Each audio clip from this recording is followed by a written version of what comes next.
Good afternoon, everyone. I think, as everybody knows, the Senate Republicans are prepared to do our part on reconciliation. We're anxious to have the ball and to run with it. We think that the bill, as passed by the House, and with the opportunity the Senate has to make some modifications to it to strengthen and improve it, will be something that will make this country more safe and people in this country more prosperous. And so we're anxious to get to work on it. It addresses, as you know, a number of issues. It talks about modernizing our military, making America energy dominant, securing our border, and making sure that the American people aren't faced with a $4.5 trillion tax increase at the end of this year. Not to mention significant savings achieved by the deficit reduction measures that are included in the bill. So those are all things that are part of the reconciliation bill that the Senate will be taking up and ultimately voting on.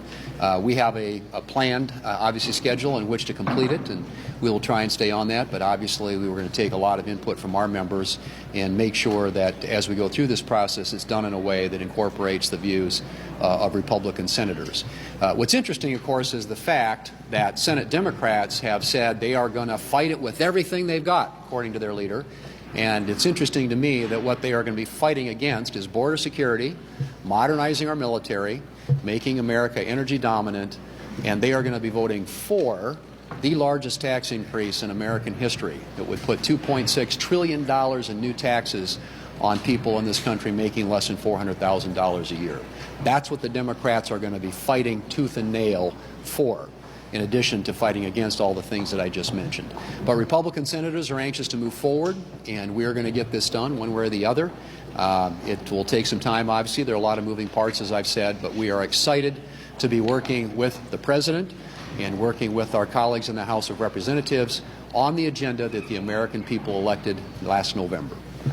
Senator Capito. Well, thank you. I want to, at the risk of being redundant, I think it can't be said enough that we actually have a responsibility here. We have a responsibility to the people that elected us, but the people that elected President Trump. We remember back in 2018, I do, in 2018, 2019, after we passed the 2017 jobs and tax relief bill that we passed, we saw people's salaries, people's wages going up, more people working in every single different diverse category of our workforce. And if it weren't for the pandemic, I think many of us wonder how far could we have gone in terms of our productivity, in terms of families becoming more prosperous. And so I think we do have a mandate to lead, to make sure our taxes don't go up, to make sure that we have our I visited small businesses while I was home. They are very anxious for the depreciation and the expensing so that they can grow their businesses and hire more people. These are extremely essential to every small business, which is really the foundational aspect of a small state like mine, where most of the employment arises and where people can stay and raise their families. So I'm excited about what we're going to do. We will not fail here. I'll make a prediction. We will not fail. We will bring forward from the Senate a robust product that will protect the American people, that will unleash our American energy, but also will make sure that those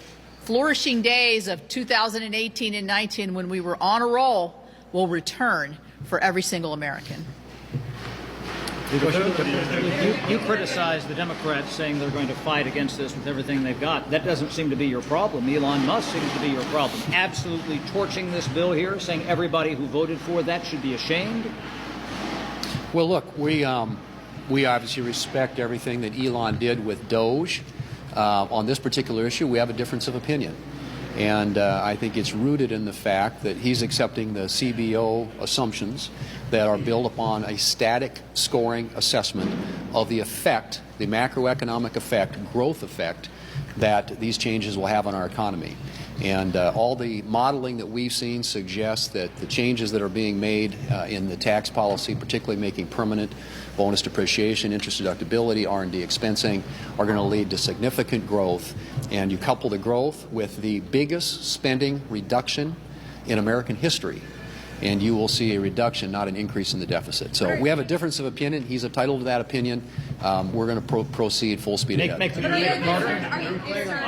concerned that he could help tank this bill and whip members against it? Do Well- they listen to him or they listen to you? Well, my hope is that as he has an opportunity to further assess what this bill actually does, that he'll come to a different conclusion. But nevertheless, I mean, we have a job to do, the American people elected us to do. We have an agenda that everybody campaigned on, most notably the President of the United States, and we're going to deliver on that agenda.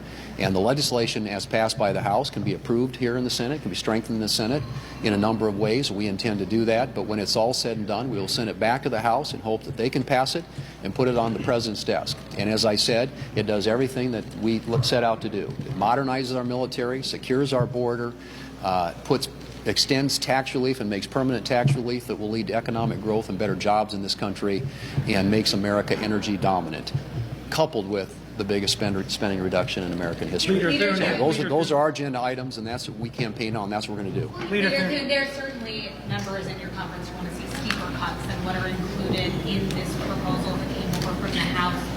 You had yourself suggested to your conference that perhaps there could be more you could do on the Medicaid side of things. Is that something that you guys are looking at in the Republican conference? Do you see further cuts to Medicaid coming in the Senate bill? We are running all the traps to make sure that we have as a robust of a bill as possible coming out of the Senate. I think the House made good headway on a number of fronts, but we think there are areas in the federal government, areas of waste, fraud, and abuse that we can further identify that would make that a more robust package. And obviously we have members, as you point out, who have their own opinions about how to do this. But at the end of the day, the math is very simple. It's 51 in the Senate and 218 in the House in order to get a bill on the President's desk. And so as we work through that process, we're going to have our eye on that prize, and that is getting 51 and 218. How realistic is the July 4th deadline, given the differences, the conflicting interests in the Senate? We've even heard that there may be discussions going on with the House on the possibility of canceling the July 4th recess to get the bill done, to get it back to the House. And how would you describe the difficulty today in getting this done? Speaker Johnson was quoted recently as saying that the negotiating process in the House was like trying to walk over the Grand Canyon on a piece of dental floss. Well, that's pretty good. Look, it's very complicated. We know that.